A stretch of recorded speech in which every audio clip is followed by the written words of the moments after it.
All right, so Global did another little funny thing. Earlier in the JP News, we did not have an Extreme Z battle announcements. But sometimes Global announces things early, sometimes by accident, sometimes on purpose, I don't know. But in the Global news for the Golden Week celebration, they did confirm the Part 1 Extreme Z Awakening that's going to be coming for both Global and JP, presumably, in this Golden Week Dual Dokkan Festival celebration. And it seems like on the 2nd of May, we are getting TEQ Exchange BUU to get their Extreme Z Awakening, which is very exciting. I think this is, again, a highly anticipated character to get an EZA. A lot of us were anticipating TEQ Exchange BUU to get an Extreme Z Awakening because of the fact that, we got the Int Gotenks Extreme Z Awakening very, very recently, right? I mean, I guess I could literally bring this up. Int Gotenks Extreme Z Awakened early on Global, and it makes sense they moved him up because there's a whole Majin Buu saga, celebration going on, buffing that team.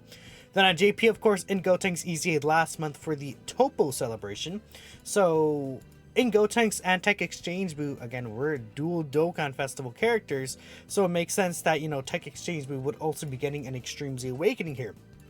Furthermore, I shouldn't have closed this category, but we are getting a confirmation that the LR Bobbity and Boo are indeed getting a legendary and extreme challenge campaign, which means that they are going to be getting an Extreme Z Awakening as well for a free-to-play unit.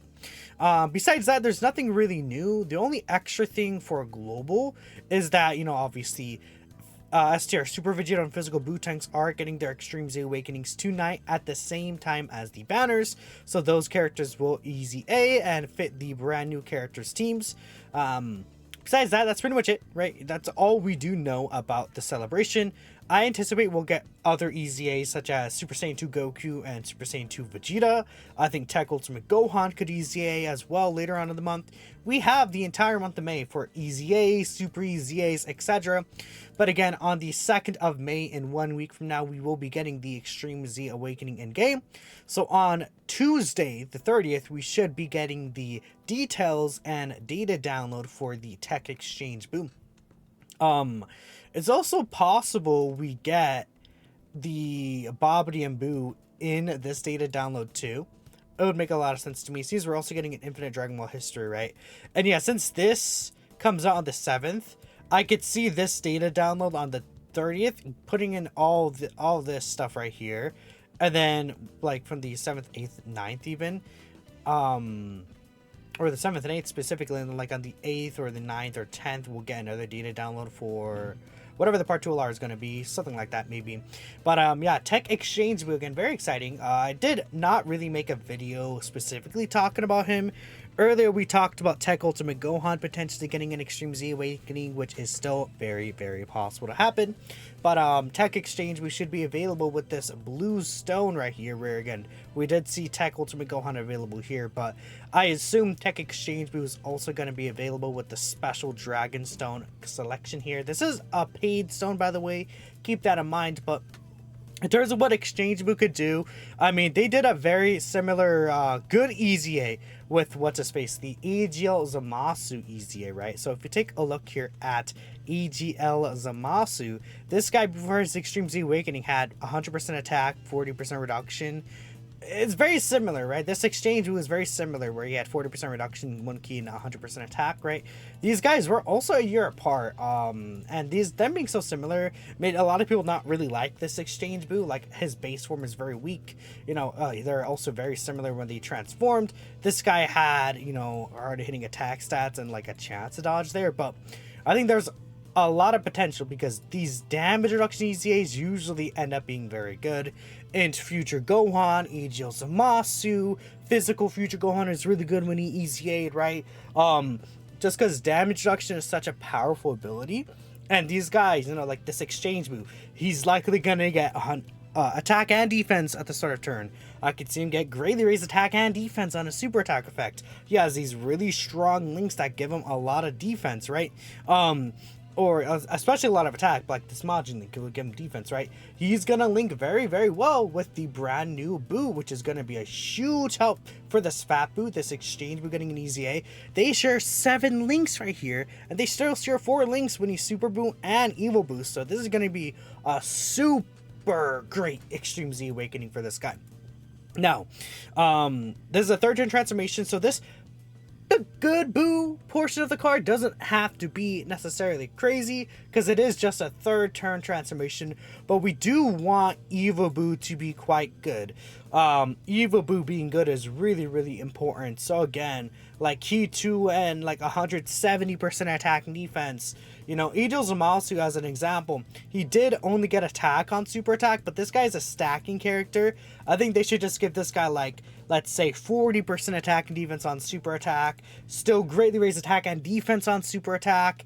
They could give him 50% reduction. I think before EZA, this guy had 40% still.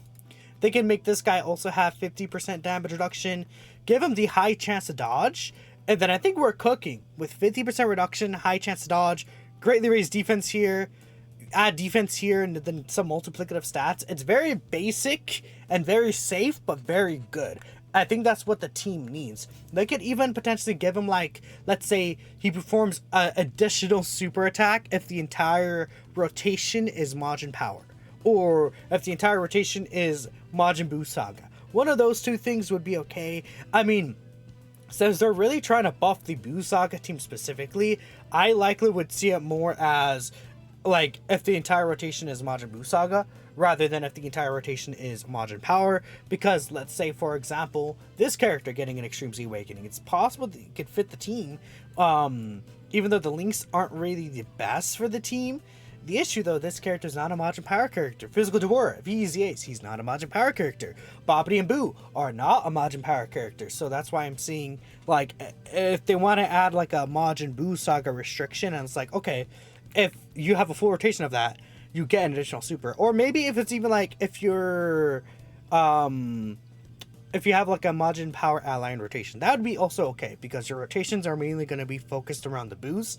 And I could see, again, Babidi and Deborah being a floating support character. Physical Deborah, if he gets an EZA, a floating support character, right? I think that makes a lot of sense.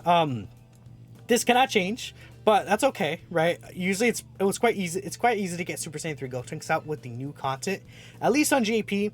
Global, maybe it could be a little difficult, but I don't think it's going to be too hard to get this out. Super BUU, I think, is going to be pretty cracked, dude. I mean, he has a 3-turn greatly raised attack and defense already. Like, again, if it's like 250% attack and defense start of turn, and he gets like 50% attack and defense on super, they might not change this. This might stay 50%. I think that'd be okay.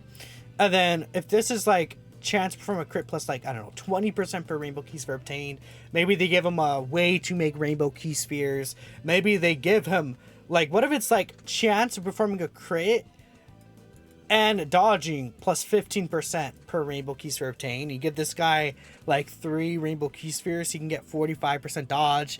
If you give him 4 rainbow key spheres, he can get a 60% chance dodge, right? Something like that, I think I could easily see them do. Because again, this guy has dodge, and then he loses the dodge chance here. So I could easily see them try to bring the dodge chance over to the transform state. And again, this attack and defense raise is really, really good. What are his EZA stats gonna be, man? Let me actually see. Can I find that?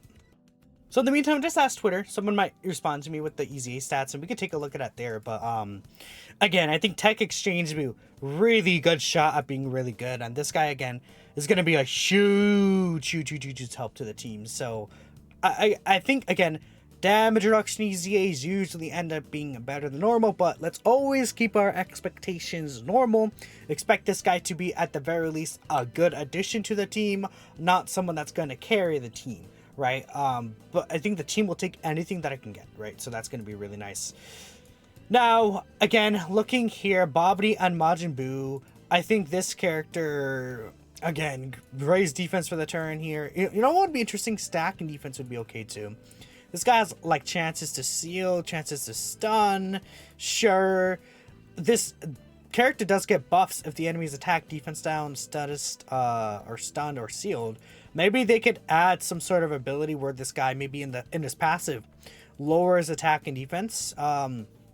Give him like all enemies attack and defense minus 20%. I think that'd be okay, right? Just give him like a debuff in there so he's always able to get this, and then if not, you can get this. He does have an additional attack, doesn't mean a chance to be a super, make that a high chance bare minimum. This is fine, right? 5% HP to enter when his attack was received. He wants to receive an attack. So what if he has like an ability to, I guess, have damage reduction? I think would be fine as well. Like 50% damage reduction when this character performs a super or something, right? I think that'd be okay. And it's like, sure, Blue Gogeta would destroy this guy, but he'd be good in pretty much every other form of content, right? As a floating character, it'd be okay, right? I will take that. If he has like 50% reduction on super, sure. These are going to become percentage. I don't know what the percentage is going to be, but as long as this guy is like able to float around, be a decent little character, tanking normals, right, doing decent damage, I think would be cool too, right? Just like because this character is a cool character. I think the animations look pretty cool as well. I would like this character to be good, so we'll see. Again, just another buff to the extreme class Majin side of the team. Now again, the issue is this character does not really link well with the BUUs, but this character instead links well with like, you know, the Bobbities and the Boras, right? If you take a look here, this character has like Thirst for Conquest, stuff like that, right? You see this character does not link with these BUUs really that well. I mean, you see here Super BUU because it's legendary power, I think Fear and Faith, Brutal Beatdown, right? You know, but a lot of these BUUs don't have these links like that. So, I mean, this guy's not really gonna like be the best linking wise. So maybe they could even add some sort of supportive ability to that to help like circumvent that. Maybe this character becomes a Rainbow Orb Changer. Something would be very, very helpful. Let me check here. Again, does anyone have the stats for their EZA? Perfect. There we go. There we go, Emma. Yeah, dude, 20.6k HP, 20.8k attack, and then 15k defense. That's crazy, dude. Zamasu has 14k defense. 15k defense is really high. I mean, if we take a look at these cards here, like who, like, okay, let's sort by defense and then display defense and then let's do potential masks, right? Like this character is in the top tier characters. He's like the top, how much is this? This is 1, 2, 3, 4, 5, 6. He's in the top 20 level of characters of defense, right? Pretty much. Actually, no, he's definitely lower than that. Wait, why is it not? Hello, display defense. Why? Okay, why are you here? And then your defense is higher, and your defense is higher. I don't know why is this. Okay, it's, you know what? Whatever. But, anyways, this character has really high defense, right? Some of the highest defense in the game, comparable with summonable LR's level of defense. So that's really good for a character that's like damage reduction character, right? But even then, solid attack stat, solid HP stat, really good stats from this exchange me, dude. That's gonna be awesome. And let's take a look here at some of the replies for it. The chance to pull him, put SDR Kefla and Go Tanks. Yeah, the people who made their kits. And yeah, mainly decent starter turn stats, potentially more reduction, give you extreme class blue evolution. Be cool. I saw this concept animated the other day. I think it was pretty cool, right? If you take a look at the Super BUU, 50% reduction, 300% stats, high chance to dodge, crit and dodge plus 10% per rainbow key sphere, 20% crit, right? Guaranteed double super.